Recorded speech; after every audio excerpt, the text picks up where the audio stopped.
पहिरीं अहम ख़बर अवां सां शेयर कंदासीं। कराची खां अवां खे ॿुधाईंदासीं, निगरान हुकूमत में बि गैर क़ानूनी अदावतुनि जो सिलसिलो रुकिजी न सघियो आहे। ब्रेकिंग न्यूज़ अवां सां शेयर कयूं पिया। अवां खे ॿुधाईंदासीं, कराची खां इहा ख़बर, निगरान हुकूमत में बि गैर क़ानूनी अदावतुनि जो सिलसिलो रुकिजी नाहे सघियो। अवां खे ॿुधायूं पिया, डिप्टी डायरेक्टर SPCA अब्दुल समी ऐं असिस्टेंट डायरेक्टर चेज़ल शाह खे नोटिस जारी कया विया, जॾहिं त 3 ॾींहनि में वज़ाहत बि तलब कई वई आहे। 3 ॾींहनि में नोटिस जो जवाब न ॾियण जी सूरत में लाॻापियल अमलदारनि ख़िलाफ़ कार्रवाई कई वेंदी। वधीक तफ़सील मालूम कंदासीं। लाइन ते मौजूदु आहे सगीर चांडियो। जी सगीर, छा तफ़सील आहिनि? जी बिल्कुल, कराची में गैर कानूनी अदावतुनि जो सिलसिलो जेको आहे उहो रुकिजी न सघियो आहे।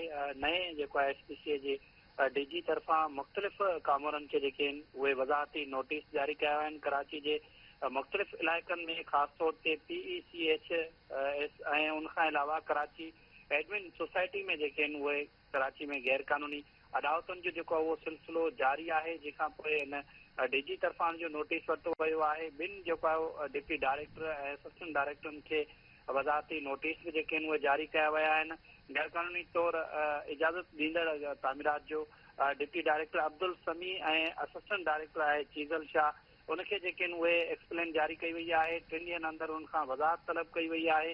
जवाब न ॾियण जी सूरत में लाॻापियल डिप्टी डायरेक्टर ऐं असिस्टेंट डायरेक्टर जे ख़िलाफ़ जेका उहा कार्रवाई कई वेंदी। वरी महिरबानी नाज़रीन, कराची खां सगीर चांडियो तफ़सील ॾिना आहिनि।